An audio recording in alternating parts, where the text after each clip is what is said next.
The IBM XT5160 was the successor to the groundbreaking IBM PC 5150. I have previously restored this IBM on the channel. There will be a link below if you want to watch the restoration after this video. Today we are going to overclock it with some help from my favorite sponsor PCBWay. In this video we are also going to try out a new tool that I hope will improve the channel, the Tomlov DM201 Max. It's a 25 megapixel microscope with a Sony IMX sensor. The hack we're going to do was originally made for the 5150, but with a minor modification I think it will work in the 5162. So let's get that lid off. So this machine badly needed a wash, and as you can see it's nice and clean now. This is a very late 5160 from 1986 with a half-height floppy drive. Inside this machine we have 640K of RAM directly on the motherboard. I have also installed a sound card. This machine also came with this AST3G Plus card that can display EGA-like graphics on a CGA display. Then we have the two original controllers here, and a fully working original 20 meg hard drive that actually still has its original contents on it. So the CPU clock is set by this 14.3 MHz crystal here, and then it's divided by this 8284 chip here to give us the 4.77 MHz that this CPU is running off. The problem is we can't just swap that crystal, because that will affect the entire system. So we need to build an interposer that will only affect the clock for the CPU, and leave the rest of the system unaffected by this hack. Before we start building the interposer, let's unbox this microscope. And hopefully I will be able to record the build with this microscope. So this microscope was kindly enough sent to me for free. And the reason why I accepted the kind offer was because it has a Sony IMX sensor. And from what I can read online, that is an awesome sensor for a microscope. So let's see what we've got in this package. So first we have the microscope with a display on top of it. We have a bunch of cables, of course. And inside here we have some stuff that I'm not going to be using for electronics. That's for the biology class. Got a power supply. And then we've got a stand. Feels pretty sturdy. And then we have the rest of the stand here with built-in lights. Also included in the box is a remote control and what looks to be a rather comprehensive manual. So I will read through the manual and we'll try the scope out together. So putting the scope together is probably a very simple task. So the arm just screws down into the stand. And then it's locked in place with this large nut here. So that's nice and easy. I just noticed that we have some more lights built into the microscope. So plenty of lights. So now I think we can just mount the scope like so and tighten these two screws. And I think we're ready for a test. Okay, I read the manual and we're all set up and ready to record to the SD card. And I have to say so far it's looking very promising. I decided to use the stand backwards like this, because that gives me a larger working space. So let's build the interposer. Okay, let's start by testing the minimum amount of magnification. So this is as far as I can get from the PCB using the stand. So let's get inside and see what PCBWay has made us. And as always, these look great. Okay, so the first thing we need to do is to mount this PCB in the socket. So for that I'm going to use some pin headers. And to make sure they are nice and straight when we solder, I'm going to use a socket and cut the pin headers to size. And then put the pin headers in the socket. Like so. And then we can put the PCB on top. Like this. Now we can move to the microscope and do the soldering. By the way, the working distance is awesome. I've got tons of space here. Now I'm obviously using the microscope. I have not turned on the extra LED lights yet, because I want to try without them first. So this project is called the PC Sprint. It was originally designed by a chap called Doug Severson back in 1985. But I have used the information provided by a fellow YouTuber, Control-Alt-Reese. If you want to build one of these too, you can find links in the description below. So what this PCB does is to add a second 8284 connected to a faster crystal. I should also mention that the user called Retro Canada on the Vintage Computer Federation forum redrew the PCB design in KiCad. Okay, I checked the recording and it was clearly too dark. So now I have turned both lights on. Let's install some passives. So R1 and R2 are 560 ohms. Instead of the crystal, I'm going to install some pin headers. This will make it easier to mess around with different crystals. R3 here is 3.3K. D1 and D2 are 1N914 diodes. R4 and 5 here are 10K resistors. Okay, I checked my recording and I decided to move the lights closer in. So hopefully now it's bright enough. I better solder these components before it gets too messy. So microscopes have fixed aperture and ISO, so the only way to control exposure is with lights. But I think this close in, these lights are now enough. Okay, next up we need two sockets for the 8284s that actually just arrived in the mail just a few minutes ago, so how's that for great timing? By the way, Tomlov also provided me some discount codes, so if you want to buy one of these, you can get 10% off with a link below this video. And the socket we used when we soldered the pin headers here, I'm going to leave in, because I think we're going to need it to fit the PC Sprint in a 5160. And now we only have the caps left. So C1, C3 and C4 are 10 microfarad 16 volts. And these are tantalums, so mind the polarity, otherwise they're going to pop. And the last part to solder are these pin headers here. They are for the turbo switch and the reset switch. So now we only need to add my freshly arrived 8284 chips. And I picked these up on eBay, so they are probably rebadged, reused chips. But at least they look brand new. And finally we can add a new crystal. Looks a bit funny standing up like this. And this crystal here is a 21.47 megahertz. Okay, let's test this board and see if it actually works. Okay, I removed the original 8284 here. However, if we try to install the PC Sprint without an extra socket, it won't fit because of the slot here. So let's try with an extra socket in between. And the reason why it doesn't fit is because it's designed for the 5150. It actually still won't fit, so we're gonna have to use two sockets. Well, it looks a bit bodgy, but let's try this and see if it works. And it does. And there actually is some space between here. So maybe one socket was enough, but in that case just barely. Okay, so I'm gonna leave the turbo jumper off and we'll do a quick test like this. Okay, let's see if this works. No, I think not. We've got nothing on the screen. Well, my best bet is that the crystal doesn't make good enough contact in the pin header here. So I soldered both legs. Let's try again. Okay, now at least it's beeping. So I'm pretty sure it should operate at normal speed now, without any jumpers. Okay, and it seems to be working normally. So that's a good start.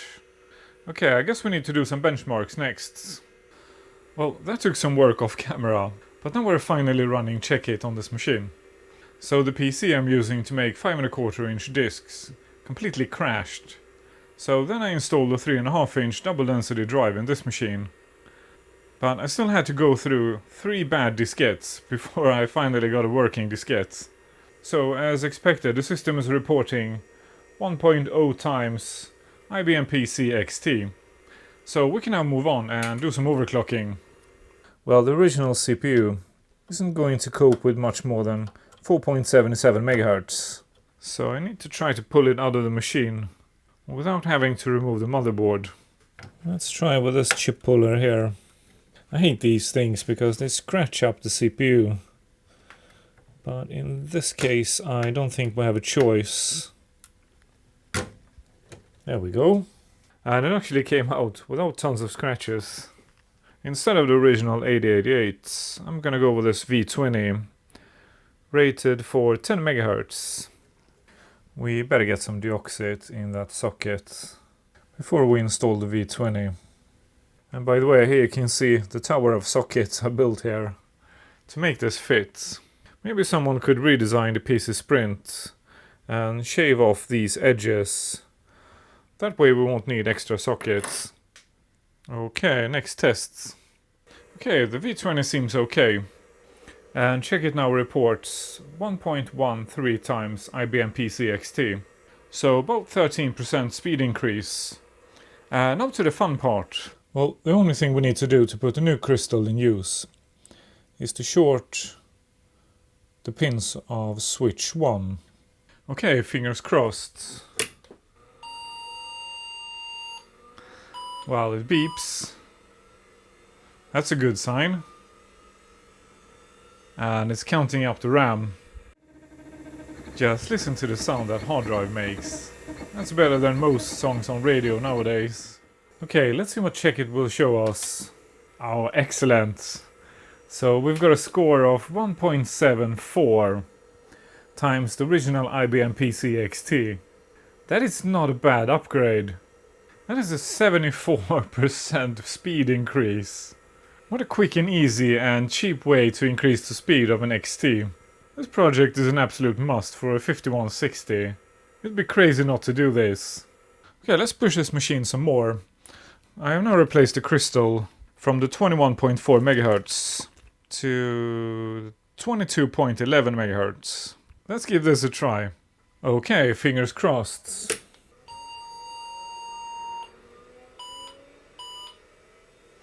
Well, it beeps.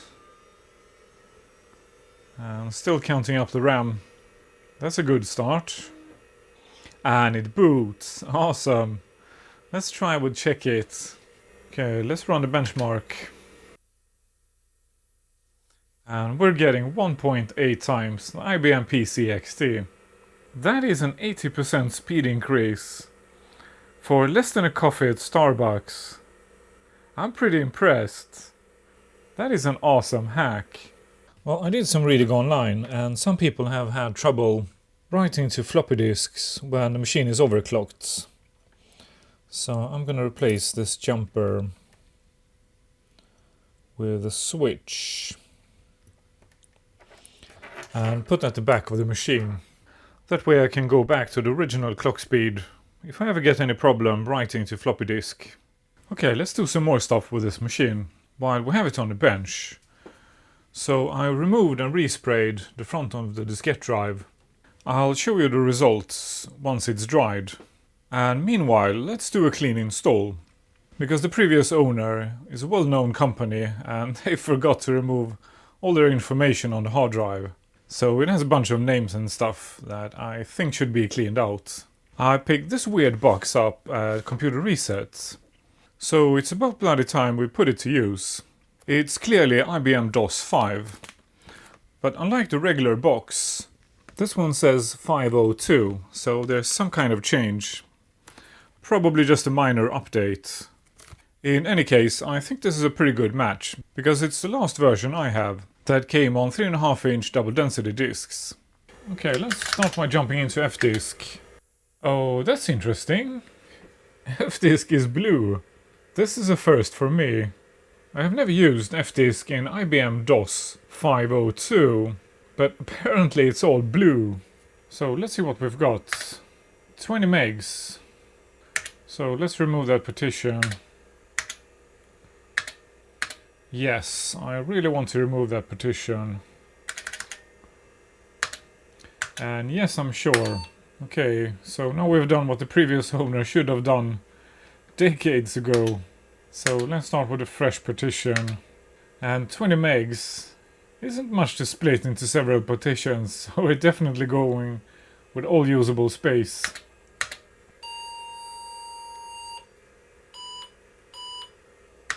So let's see if this is year 2000 compliant. Okay, let's try this. Ah, it seems to work. Yeah, it's getting late. I better edit soon. Run shell on startup? I think not. Sorry, not a big fan. And format partition. And we're off. And I just noticed that this display isn't flickering on the camera. So it seems to be compatible with my camera. That's awesome. But I'm going to set the camera slightly out of focus to get rid of those ugly stripes. And we're done with the format. See the IBM DOS User's Guide and Reference to learn more about additional features. Well, I'm not sure. It's still shrink wrapped. I feel kind of bad unwrapping it. But I probably will at some point.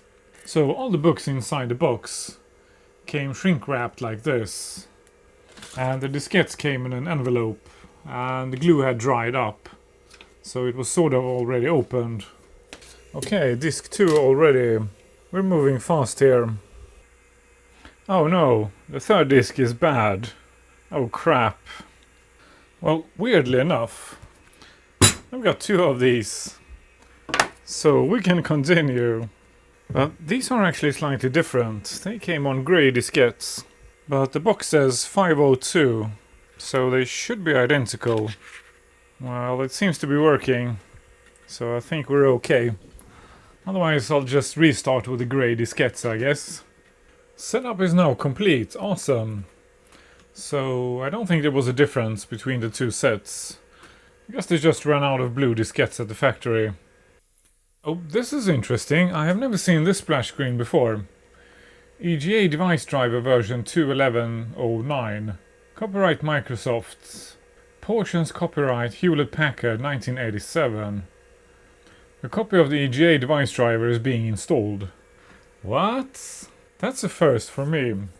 So this machine has a rather unusual graphics card. It's an AST3G Plus. Well, I guess we should try the machine out with a game. Well, the front bezel for the diskette drive has dried. So I went with a black semi-gloss paint. And it matches perfectly to the front of this IBM. So if you look from this side here, you can clearly see that it has been white before. Or yellow, I should say. And now it looks very close to the front panel of the IBM 5160. So the plan is to install it in one of these brackets here. I was planning on respraying this bracket too. But that is a really good match. So I think I'm gonna leave it like this. And thanks to a viewer's comment, I found this bracket for very cheap on Amazon. Apparently these are still made. Well, I just got some use out of the freshly restored Compaq 1700. Apparently it will work just fine with a USB floppy. And it will happily write double density disk images. And as you can see, I ran out of disk space, so I'm back at working on the floor. Just like in the old lab. It doesn't matter how much space you have. I just filled the damn thing up with more stuff. So this means we have Prince of Persia on a 3.5-inch double density disc. So let's give this a try. Prince of Persia 1.3 has been installed. That's very specific. Graphics mode not selected. Well, since we have that fancy graphics card, let's try the EGA mode. We do have ad-lib sound, so let's choose it. Okay, let's start the game. Damn, that's a good keyboard. Well, I can't hear the music, but I am recording it directly from the machine. So I will insert sound in the video, the way it's actually coming out of this machine.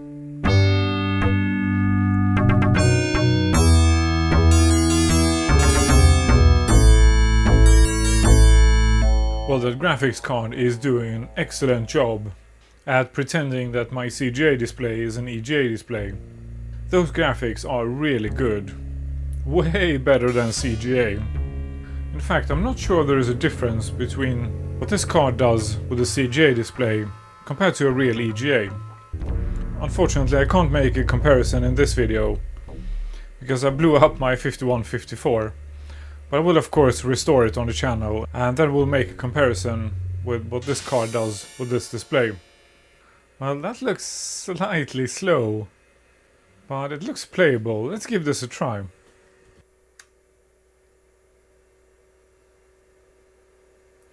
Yeah, it's a bit slow. I guess a 286 is a bit of a minimum. Yeah, this is a bit slow.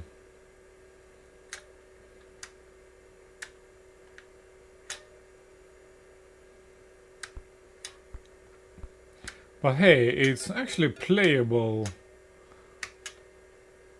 on an IBM XT. And I guess what's most impressive is how it looks with that graphics card. Now let's flip that switch at the back. Oh man, this is really slow.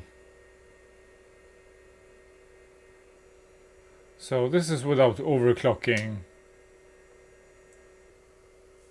This is with overclocking.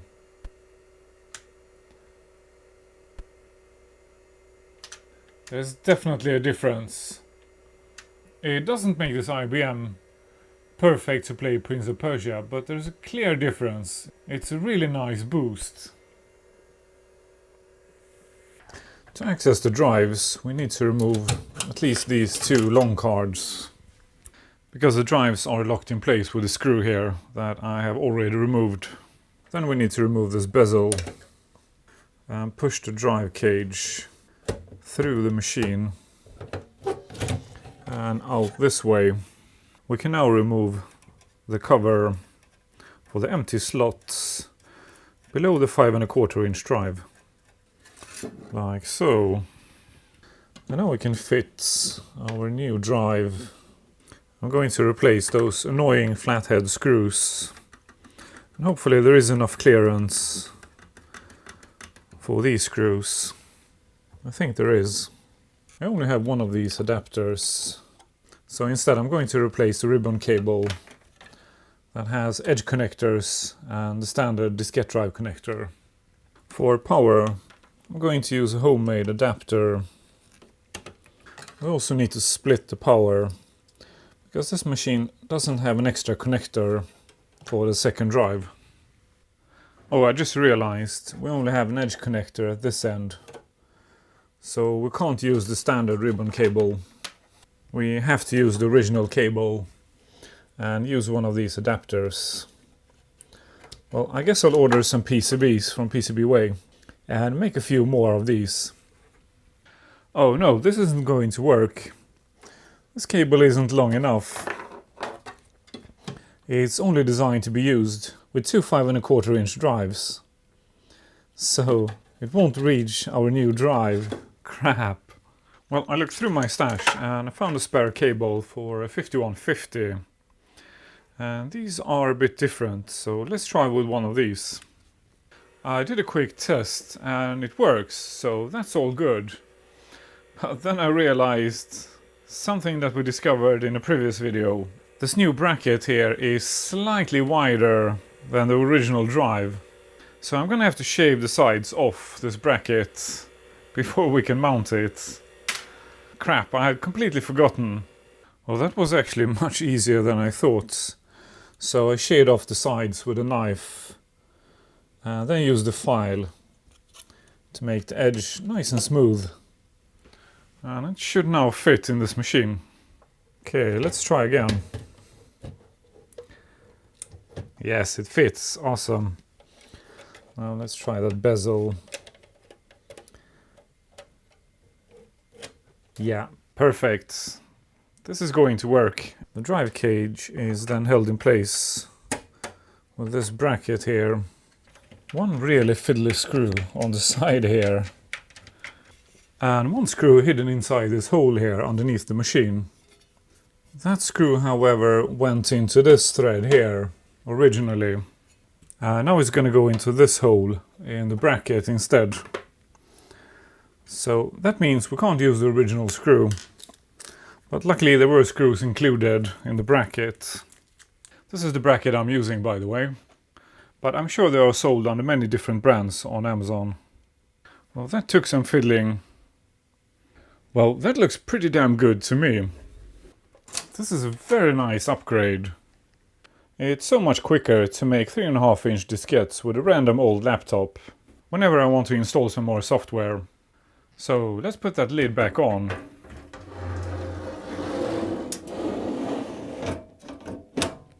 Yeah, that looks really good. By the way, if you like this type of content, let me know with a thumbs up. It helps me grow the channel and make more videos like this one.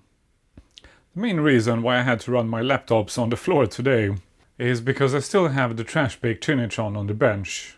I did, however, get all the parts yesterday in the mail. So hit the bell icon below and set it to all if you want to join me in the next video too. And we'll see if we can fix it and overclock the matching power PC. I did a quick test and we now have a working drive A, B and C. But we still have some more work to do with this machine. So this IBM is going to return in a third video. If you haven't watched the previous videos about this IBM, I will insert some links here. I would like to end this video by saying thank you to my patrons. You guys are great. Thank you for your support. And a special thanks to PCBWay for providing these PCBs, making this machine 80% faster. And a big thanks to Tomlov for sending in the microscope. Thank you for watching, like, subscribe, leave a comment, and I'll start recording the next video.